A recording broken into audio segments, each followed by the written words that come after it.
this is the third session of Engie's multi-city conversations on unlocking the full value of the energy transition in the region. And this is the platform where we engage with key stakeholders to gather their insights and perspectives on how to work towards a paradigm of sustainability, innovation, and resilience, and address the gaps in decarbonization and build stronger and greener cities together. Engie is very honored to bring you this partner event today, together with, well, firstly, Thomas Badlow, who's the CEO of Engie Southeast Asia, but our partners, David Tan, Assistant CEO of JTC, Mrs. Josephine Yap, the President and CEO of Philinvest, Lynette Leong, Chief Sustainability Officer of Capital Land. So our topic today is on how best to deliver tomorrow's sustainable cities. Now, we've probably all heard that some 50% of the population today lives in cities. And by the way, this number is forecasted to increase to 75% by 2050. And cities are complex organizations with multiple stakeholders and multi-dimensional problems. To start with, cities already have to deal with the quality of life issues of the millions who live there, like quality of housing, offices, industrial spaces, public areas, reliability of transport, etc. But also the socio-economic fabric of the city, right? So for example, the local economy and jobs, safety, attractiveness of the city, resilience to shocks such as the pandemic, for example. You know, I grew up in Delhi, which honestly 30 years ago was plagued with a lot of issues around these things, right? So not enough public transport, safety issues, poor air quality, etc. And other very existential issues which really need to be addressed when planning a city. But on top of this, let's add the sustainability dimension. Building a city was already quite complex, a multidimensional problem, which just became even more complex. You know, and sustainability levers are not only about carbon emissions, but also waste and circularity, protecting nature around the city, conserving water, you know, improving the air quality.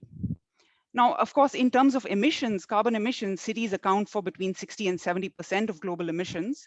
So it's clear that tackling emissions from cities is a critical lever to meeting our climate goals.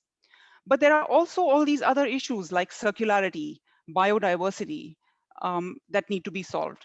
So how do we plan this perfect utopian city that is hitting on all of these different factors, right? That's why I have this esteemed group of panelists to help me out. And I'm going to start by asking my first question around integrating sustainability to Thomas. Thomas, my first question is around ESG principles, right? Now, these ESG principles provide long-term benefits to the environment, but they often come with a large investment upfront and hence may be seen as a luxury topic. So shouldn't we first solve the very local existential problems like housing, like amenities, and like the other things I talked about earlier, and then go on to the sort of global problems? Do you agree with that? Thanks, Mala, and a very good morning to all our viewers. I'd like to maybe demystify a few myths around sustainability to answer your question. The first myth we hear very often is that sustainability is a nice to have. As you rightfully pointed out, we have mega trend at stake here with population moving increasingly into dense urban areas. And whether we want it or not, this poses a stress on our energy system. If you take Southeast Asia, the cooling demand is expected to double between 2020 and 2030.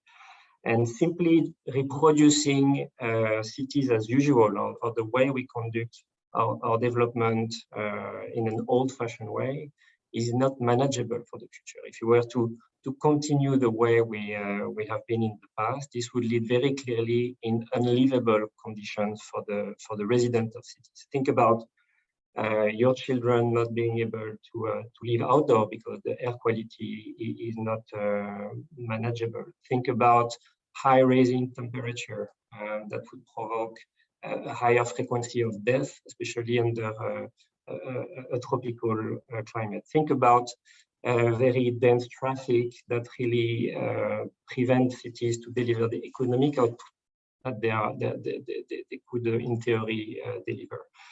So if you take all of this into consideration, I would say sustainability is more a must than a potential or a nice choice to do for its inhabitants in the future. The second myth we very often encounter is that going sustainable or going green is expensive.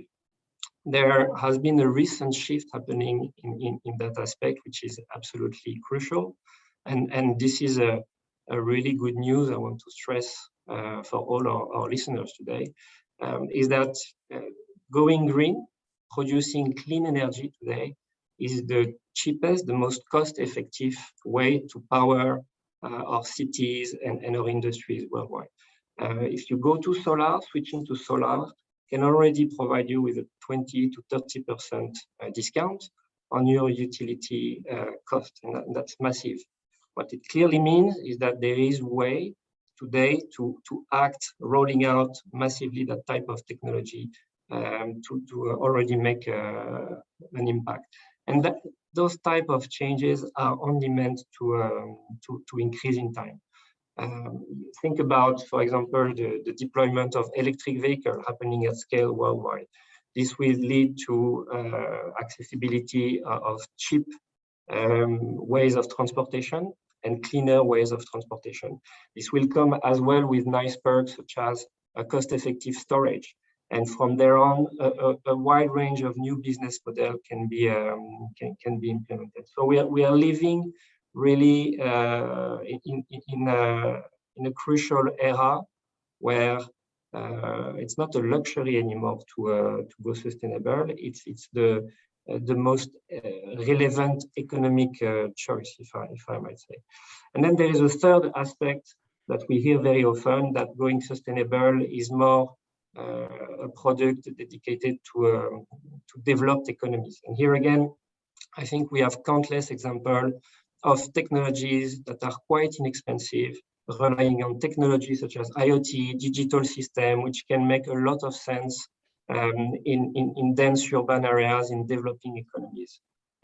Things to manage the demand in building and to a lower energy usage for the same comfort level, for example.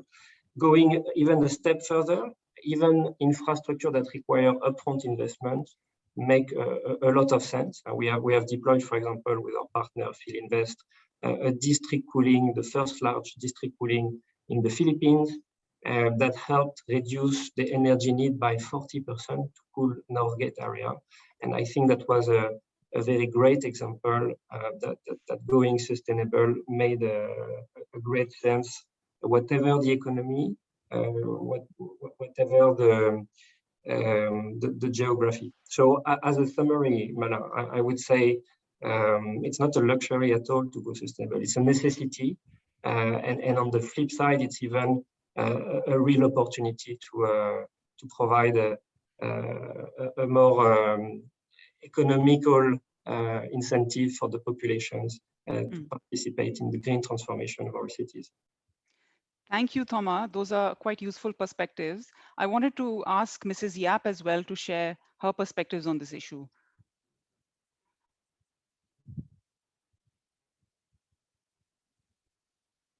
And good morning. Yes, hi, good morning. So I'd like to discuss our experience with Fillin the City. Fillin the City is a 244-hectare CBD south of Metro Manila. It is the country's first and only CBD with a LEED Gold certificate for neighborhood development and remains the largest in Southeast Asia. The question a private developer needs to ask are, which ESG initiatives, when to implement them, and more important, how to make it financially viable. So which ones? Start with the basics. Our overriding planning parameters was a nature-enhanced mobility plan. So we designed self-contained mixed-use districts, which made it intrinsically pedestrian-friendly with less reliance on vehicles for in-city travel. In addition to the usual tree-lined and generous open spaces, we respected the natural environs and created a network of interconnected greenways with walking and bike lanes. A 2.2-kilometer riverside path starts from the northeast up to the southwest section of the property. And although it was counterintuitive to city development, we also recently reduced the road width on a central spine road and put in the Spectrum Linear Park so that you can span the north to the southern end of the township. We also have a 9-kilometer mountain bike trail along the edges, which is being enjoyed right in the city. The workforce is being serviced by an e-powered shuttle system. All of this promote good health and reduce carbon emissions. The second question, when, addresses our next set of ESG initiatives. I think the second set has the largest impact: economic growth and the reduction of energy consumption and carbon emissions. The economic base of Fillin the City is the business process outsourcing industry, which employs 1.3 million people in the Philippines and contribute close to $26 billion to the GDP of our country. We pioneered the country's first campus-style IT park, an 18-hectare economic zone within Fillin the City, now composed of over 20 grade A buildings serving this industry. Today, 16 of these buildings form part of our 300,000 square meter Philinvest REIT offering, which has a distinct sustainability feature and allows the investing public to participate in the rental income streams from one of the most resilient growth industries of our country. 5 years ago, as Tomas mentioned, together with Engie, we built the country's largest district cooling plant with 42.2 megawatt cooling capacity, 10 tons of refrigeration, and with a 3.4-kilometer underground network of steel pipes. With this, energy consumption was reduced by as much as 40%, and carbon emissions reduced by 18,400 tons annually, or 3,630 cars off the road. We are now moving towards using solar energy as costs are becoming competitive. Our renewable energy joint venture company with Engie, called Free, is currently putting up a solar panel rooftop for the 400,000 square meter festival mall. The 1.9 megawatt solar panels can serve 31% of the mall's peak demand, with an average cost savings of 27% for every electron supplied. Third and last question, how can these initiatives be financially viable? The district cooling system is a perfect example of a brownfield project that is financially viable because it was implemented when there was a sufficient customer base. When we reached around 170,000 square meters of GFA in 2017 in our IT park, we decided to accelerate the replacement schedule of some buildings because it was important for us to meet not only our sustainability goals, but also align it to those of our multinational BPO tenants. With the DCS in place, future cooling requirements can be met with less CapEx and also free up building GFA for other value-adding uses. We have two more major projects that entail significant CapEx upfront. Our joint venture with Hitachi Aquatech Engineering is designing a sustainable water solution using state-of-the-art technologies for a water treatment plant by tapping Laguna Lake and a recycling water for our expanded STP for irrigation and other uses. This is for our clean water and sanitation ESG goals. Lastly, we have also completed phase 1 rollout of our own fiber optic network infrastructure in anticipation of smart city technologies going forward. We have a long-term commitment to the continued success of Fillin the City. We chose a balanced trading and leasing strategy, and we continue to own a large portion of the city that makes it worth our while to continue investing in sustainable solutions. We believe that in developing countries such as the Philippines, It is important for the country to see real-life, successful examples that integrate sustainability into city development. In spite of being planned 20 years ago, Fillin the City obtained its LEED certification. This is because from the start, we adhered to the basic of sustainability, and we continue to invest and upgrade our facilities to take advantage of new technologies. It is proof of concept on how sustainability can improve the quality of life and affirm the development's brand value and enhance land values in the process. Thank you.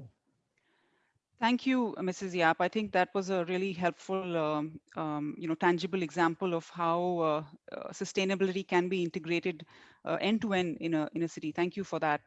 I wanted to actually build on that further and ask perhaps David to share his perspectives more from the industrial side as well, about more this question of what are the key levers for sustainability. We heard a lot of those levers from Mrs. Yap and Thoma, but there's also a lot of other kinds of technology developments and breakthroughs. And I wanted to understand from David, like in your experience, what seems to have worked well, and what are some of the challenges around implementing sustainability levers? Well, thank you very much, Malavika.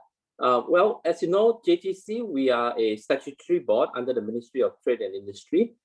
We plan, we develop, and we manage sustainable industrial estates like the Jurong Innovation Districts, as well as the business parks like One North and Punggol Digital District.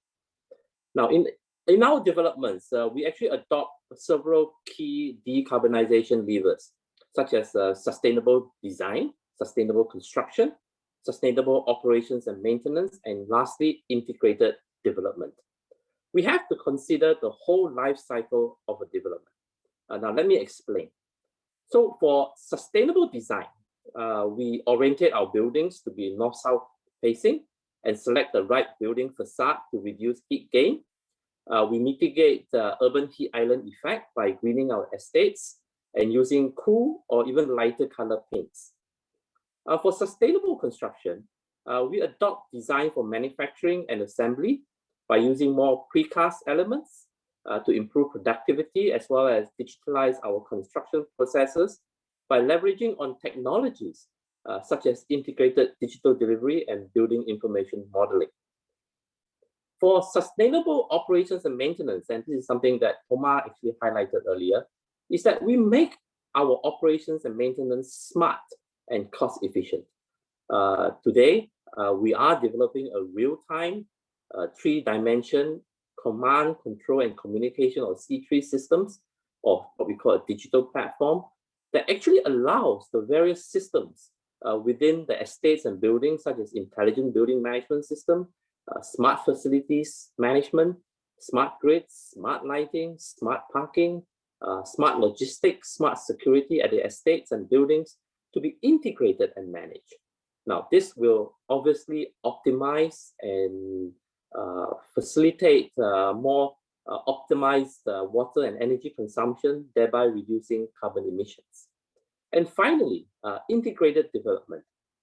We aggregate demand and implement estate-level utilities and services, such as district cooling systems, centralized waste collection and food waste recycling, and clean and renewable energy generation, such as solar PV, batteries, and in the future, perhaps electric vehicle to grid.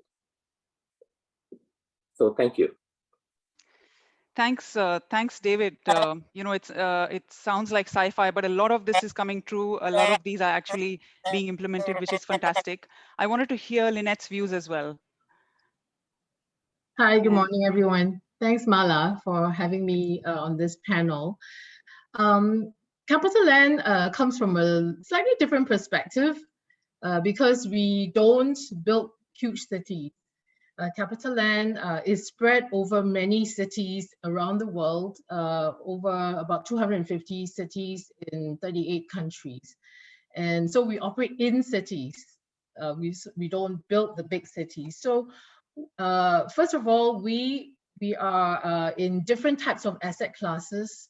So it's a bit more complex because we own offices, retail malls, lodging properties, residential, business park, logistics properties, data centers. So there are all these different considerations whenever we built our buildings. And so first of all, we have actually got a sustainability master plan that tracks our strategy over the next 10 years till 2030, and we have set ambitious targets. So that really guides the entire company on what sustainability goals we want to achieve. So, so in our sustainability master plan, we as a developer, the economics is very important, and I think I've heard that from all the others, Toma, Mrs. Yap as well. And so we're looking at delivering economic value to our investors, but at the same time, so that's long-term economic value. But at the same time, we also look at the social and the environmental aspects of our community. So in our master plan, we have detailed 3 different goals. One is to build portfolio resilience and resource efficiency. So the idea is that we want to future-proof our assets, and we want to improve the efficiency of energy, water, and our waste management practices to incorporate circularity. Then secondly, from the social aspect, we want to build thriving and future adaptive communities. So in all our design of our spaces, of our buildings, we look at the social aspect. How do we ensure that the maximum number of different people of different needs are able to use our properties and occupy in a very safe and one that improves their well-being. And then thirdly, we, in order to accelerate sustainability, we need to incorporate innovation and collaboration, because a lot of the problems in sustainability cannot be solved by ourselves. So one of the things that we've done is we have set up an innovation fund of $50 million over the next 5 years, in order to accelerate sustainability and partner with either startups or big companies to look at different ways, different technologies in the built environment to accelerate sustainability. A lot of the problems that are that we see today cannot be solved alone, and tremendous technology is involved in doing that. So maybe just give you an example of some of the buildings that we look at in Singapore. As an example, we are one office building in the CBD called Capita Green. It used to be a car park before, and then we were going to redevelop that into an office building. And we wanted to bring the rainforest into the city, because in a very dense concrete jungle in the city, there's hardly any greenery. So 55% of the building is covered with green plants, but it's not just for aesthetic reasons. It's also to reduce heat gain. It's managed to reduce 26% of heat gain, and also reducing the energy consumption. At the same time, for the aesthetic reasons, we have got a nice flower on the top of the building, but it also serves as a function to draw cooler air from the top to cool down the entire circulatory system of the building. And that has actually reduced the amount of energy consumption as well. And in order to water the plants, we harvest rainwater, and that also helps to reduce the water consumption. So it's a combination of different factors that enable our buildings to improve occupancy rate. So we also do a measurement of the amount of cost avoidance as a result of that. So in the entire portfolio of our properties, we have saved costs by about $270 million over the past 12 years. That is equivalent to about 11% of the operating expenses. So there are economics to be gained as a result of all these measures, as what Thomas has mentioned. In addition to that, the ability to be able to harness technology is also very important. So with our $50 million allocated to technology, our hope is to be able to invite more participation from startups, from bigger companies to collaborate with us in improving the technological advancement in our building. Thank you, Lynette. Those are really comprehensive points, and your sustainability master plan is indeed very impressive. And I think you touched on many points there and some really interesting examples. One thing you talked about was, collaboration and the importance of collaboration. I wanted to dwell a bit more on that in my next question on the role of partnerships. And for a city's development, we've got many different parties with very different, objectives. How can all the stakeholders work together in the city building? And perhaps Mrs. Yap, you can help me answer this. How do we jointly shape and enable joint objectives of economic growth, social progress, and environmental outcomes? Yes, the Philinvest Group has quite an extensive experience and exposure with public-private partnerships, as many of our township developments are partnerships with both the local and national government. For one, Fillin the City is a joint venture with the national government, and it has become a catalyst of progress in South Metro Manila. So since we started, we now have 3 hospitals, a university, the largest convergence of offices, hotels, and high-rise residential developments in South Metro Manila. It's also the mecca of shopping. And so we have been able to help the government unlock land values at Fillin the City. Its accommodation values have increased by almost 7-fold in the last decade. Another more recent example is our partnership with the government for the development of the Clark Pampanga Central Luzon. As many of you might have heard, the Philippine government has taken bold steps of developing a new economic core in Central Luzon outside of the National Capital Region. It has poured in a lot of capital, and with major infrastructure projects such as the railway that will connect Metro Manila and beyond to Clark. In this aspect, Philinvest is a lead member in LIPAD, a consortium composed of Philinvest, Changi, and other Philippine conglomerates. And this consortium was awarded the operations and management concession of the Clark International Airport. We are also the first joint venture partner of the government in the 9,000-hectare new Clark City, which is envisioned by the government as a model for a smart, green, and resilient metropolis. It is expected to provide livelihood to over 600,000 people and become an inclusive home for an estimated population of 1.2 million people. So Philinvest was awarded a 288-hectare parcel to pioneer development works for Philinvest New Clark City. This is the Philinvest Innovation Park, an industrial and logistics zone, consistent with the government's vision of making Clark a key economic player in the region. So those are examples of really our goal, our role as a private sector is really to create economic growth in the areas where we partner with the government. That's a great example. I liked what you said about unlocking the value of land through this partnership together with the government. David, I also wanted to get your perspective on this, perhaps a different perspective you might have.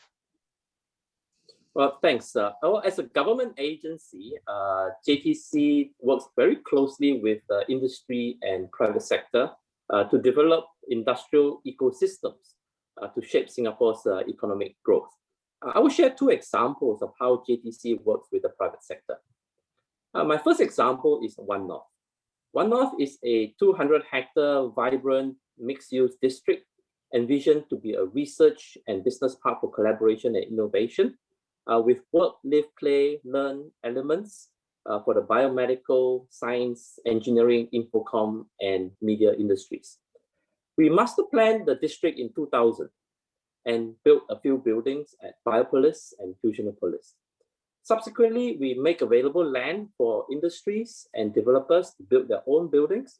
The most recent building is actually Biopolis Phase 6, awarded to a private developer for the biomedical industries.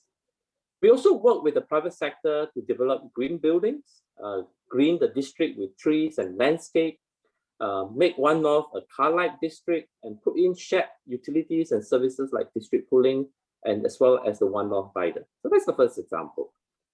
The second example is solar roof and solar land. Now, we make available our own buildings, roofs, and land for operators to develop their own solar farm that can be connected to the grid. We also work with our industries in our industrial estates who are interested to make available their own building roofs for solar deployment using our master contract. Now, most of you would have already heard last week, we signed an MOU with Shell to explore a solar farm on Semakau landfill, which is supported by 2 other government agencies like EMA and NEA. Now, the solar farm is expected to take up about 60 hectares of land and power up to 17,500 households per year.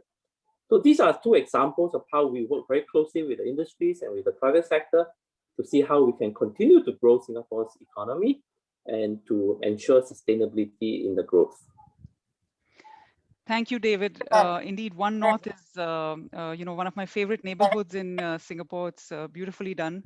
Also, I think hearing both you and Lynette talk about all of the things that you're doing in a land-constrained city like Singapore is very impressive indeed. One of the things I wanted to dwell more on was basically global best practices. What are some of the regional and global level differences you have observed in the adoption of sustainability principles? And perhaps a question to Lynette. I know CapitaLand has a wider footprint. What are some sector level differences you've seen? What are the best practices that we can adopt from around the world in Southeast Asia? What can you share with us? Well, first of all, the master plan actually directs us to forming guidelines for sustainable buildings. And in our guidelines, we have tried to cater to different environmental conditions in different countries. And all of them will entail, starting from the even investment stage, before we invest in any of our projects, or when we buy land or buy existing buildings, we would have incorporated some of these requirements. And in our analysis of the investment, before we actually put the money down, we would have assessed whether we're able to meet our master plan targets and what it will cost to do so, and what are the benefits as a result of that. So in one of our master plan targets, I would say one of the most ambitious ones is to meet science-based targets of a well below 2 scenario. That will involve us having to reduce our carbon emissions intensity by 78%. And that in the next 10 years. So that being the case, when we look at the different projects around the world or the different case studies, energy consumption is definitely one of the key areas to look at, and all the ensuing areas, because there's no one silver bullet. We have to look at from our real estate life cycle perspective, from the investment. Then next stage is in our design of the buildings. Well, how do we ensure that all the different sustainability elements are incorporated from the design phase? And when you design, it is about designing for maintainability, so that our facilities managers don't have a problem maintaining whatever that's being put into the design. David earlier mentioned about designing for, or rather the building sustainable construction. So sustainable construction, he also mentioned about DFMA, which involves putting it at reducing your design, or rather your construction processes, in a way that makes it more efficient. So that's a manufacturing process that is adopted in construction. So that is an area that we also adopt in the countries where it is available, because it also involves having to bring in prefab construction in certain aspects. There's another model called the BIM model, which is the Building Information Modeling System. That is incorporated in all our projects because it does help to save time and also increase productivity, in addition to saving resources and materials in our construction. So from design, construction, and then we look at the operations. How do we maintain our buildings in such a way that we reduce the resources available? And one of them is about having to bring in technology in our facilities management process.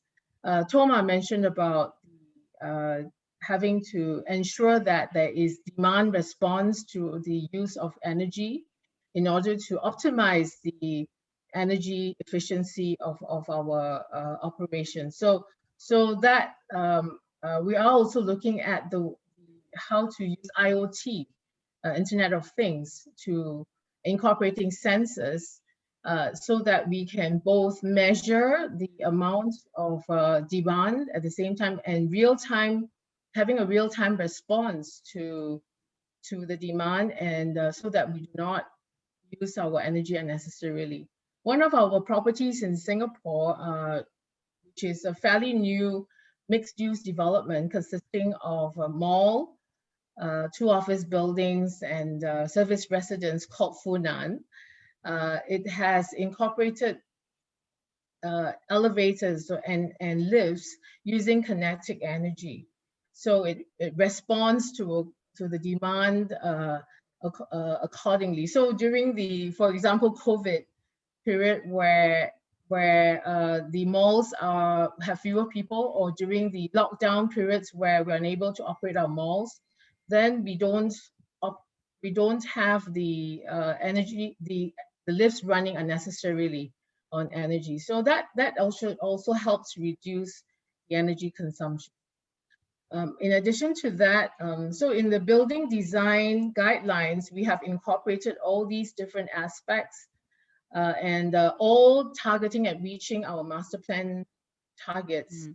And at the same time, when we look at the construction or the operations of the building, we measure the amount of energy and water consumption reduced, and calculating a metric, calculating either the dollar value or the amount of benefits that we're able to capture from implementing all these different measures. Indeed, and I think there's a concept called return on sustainability, which you've pioneered, which is also very interesting. Thank you for those great examples, Lynette. Toma, did you also have anything to share around global best practices that we can incorporate in closer to home? So, Mala, I think what you heard through all of our panelists is that there is a great deal of effort done at their level to plan in the long run for how the city will evolve and how the assets will behave in time. And so the first good practice I would like to highlight is really a big focus on planning with the end goal in mind, and investing a lot at design stage into your development. There are a wide range of technologies which can offer a best return on investment if you consider their total life cycle cost. Some of those are also coming with the ability to be scaled, which makes them absolutely perfect for urban areas, which are meant to densify over time.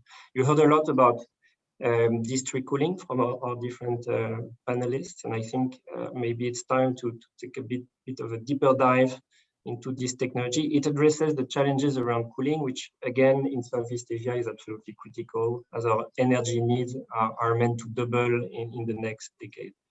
So the concept is very, very simple. You centralize the production of air conditioning in a big plant, like you would produce electricity. You build an infrastructure on the ground, and then you distribute air conditioning to a whole city through pipe, as if it was electricity or gas, for example. So not only it is more efficient from an energy standpoint, and we had the example of the Filinvest project we did in the northern part of Manila, which ended up slashing 40% use in energy to cool a whole district.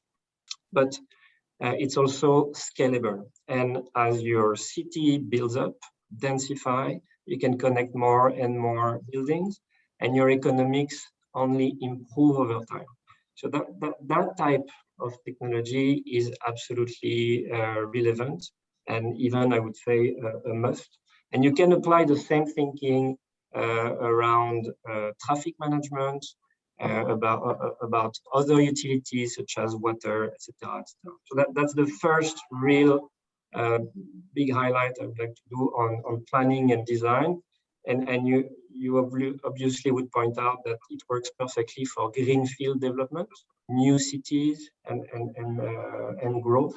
Now there is also a wide range of challenges around existing neighborhoods, what we tend to refer as brownfield development. And there I would maybe highlight a couple of things. We pointed out that technologies that are relatively inexpensive and very mature already allow today to be deployed in buildings to reduce considerably the demand in energy. I will take a bit of example, because if I say demand response, it will maybe be a bit theoretical for the audience. But you can imagine putting sensors into a building that will count the number of people within the premises, and then capturing this information allows you to adjust the level of cooling you produce in the cooling. It has tremendous beneficial impact on the level of energy you use to cool a facility, and you can have the same thinking process around a number of other technologies. You can automate the lightnings, for example, so that when nobody is present in an office building, there is no light, and it goes on and on and on. So deploying those already available technologies, which are not so cost intensive, make a lot of sense. And the other aspect that goes with it, and this is where maybe the public bodies have a role to play, is that by designing regulation that incentivize building to become more efficient, can drive investment to deploy those technologies. And if it's well designed, if it's well implemented, it doesn't come with a cost for the building owner. It incentivizes them to enter into projects, and then they benefit from those projects because intrinsically the ROI on those technologies are very interesting. So crafting an interesting set of norms around building efficiency, it happens in Singapore, it happens right now in the Philippines with the Energy Conservation Act, and it's a global trend we're seeing in the region. But gradually tightening the norms, I think make a lot of sense if we want to not only let the market take care of the uptake of the new technologies that are very interesting, but also have a push from a public angle to accelerate the adoption of those technologies.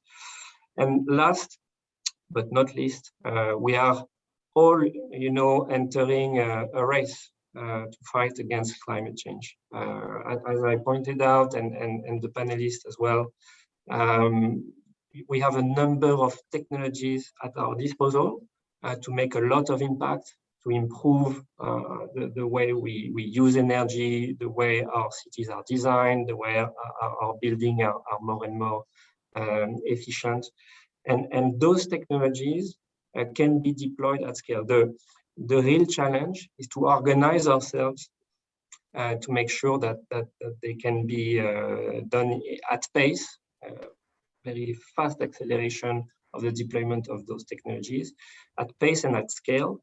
And to do that, we are very keen to promote in Engie partnership approaches that encompass developer on the one hand, technology providers like Engie on the other hand, and why not financing platform that lenders can come up with. It's a bit new, but I think the number of projects that have been highlighted by Ms. Yap in the Philippines that we are deploying together is a good example of what can be achieved when, in a systemic way, you organize yourself to deploy sustainable solutions across cities, across a portfolio of assets. Thank you, Thomas. I think one thing you said was very interesting around how do we organize ourselves. I would love to be able to spend some time looking at Q&A, and I know there's one question that asked that specific, or there's a couple of them. One question is around policy or ground-up movement. What are some of the key motivators for bigger organizations which are less agile, and what are some of those handles to address the mindset of decision makers around sustainable cities? And I think there are other questions around sort of is building certification sufficient incentive for building owners, etc. So I don't know if anyone's keen. I was thinking perhaps David, you could help us out with this question around sort of how we organize ourselves. Should it be a ground-up movement? How do we incentivize organizations to make decisions around these challenges? Okay, well, I will attempt to answer the question. Well, I think as the earlier question says that all parties need to come together and work in partnership so that we could actually see how we can develop more sustainably and how can we operate more sustainably. I think this public-private partnership is very important. Of course, the government agency will provide the necessary policy guidance and how estates can be developed or how cities can be developed, how buildings can be developed. I think it's important that this partnership continue. So I think that's a simple answer to the question. Thanks. No, that's indeed a simple but very effective answer as well. I think there's some very technical questions around whether district cooling can be connected to older buildings. What's the biggest needle mover in reducing a city's carbon footprint? Would Thomas, you like to answer that, or? Sure, absolutely. So yes, older building can be connected to district cooling. In fact, the project we deployed in the Philippines with Fillin was very interesting to that regard, because the first building that were connected were legacy building, and by switching from a cooling system that was individual building by building to the district cooling, we really helped deliver a great way of improvement. So the beauty of this solution again is that it's quite flexible, quite scalable, and it can tackle greenfield and brownfield challenges. Mana, can you remind me what was the second question? It was what is the biggest needle mover? But I think we can save that for later. Yes. Maybe one last question for Lynette, perhaps the question on our building certification standards, a sufficient incentive for building owners to invest into sustainability at pace that is needed. That's well, I think that will be from a policy angle.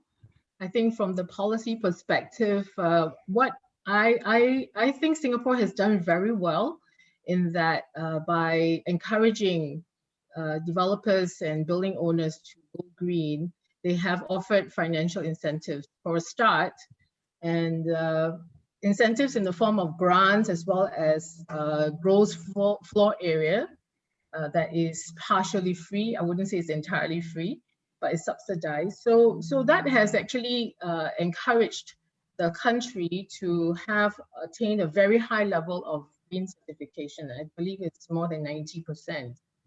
But I think it's not sufficient because I think green buildings only looks at a certain aspect of the sustainability. So increasingly, sustainability is incorporating many others. For example, in the area of embodied carbon for our building materials that's used. At the same time, we are also looking at wellness and safety of the occupiers. So I think Singapore is also another great example where the Building and Construction Authority is now looking at putting all these other levers and metrics in place in the new green certification called Green Mark 2021. We have in our lodging, our service residence arm has partnered with the International Finance Corporation, which is part of the World Bank Group, in developing green certification for the service residence industry. And in that, we also try to incorporate the different areas that are more relevant to the service residence industry. For example, besides just energy, water, waste, I think the occupiers or the residents' wellness will be even more critical because of the living conditions. So I think some of these green certifications have to be adapted to different users. And in Singapore, there are also different kinds of green certification for different property types. And so in our development of when we work with partners, when we work with government agencies in different parts of the world to try to help them to develop green certifications, we look to Singapore as a good model because Singapore has successfully looked at different types of property asset classes that are available in Singapore. So I think that also answers the question on perhaps on the working with policy and public-private partnerships. I think one more area that is quite important is that we have to, as a developer, we also look at our tenants because they are the ones who are paying us rental. So, and in order to do that, we also try to encourage our tenants to participate in sustainability through a green lease program.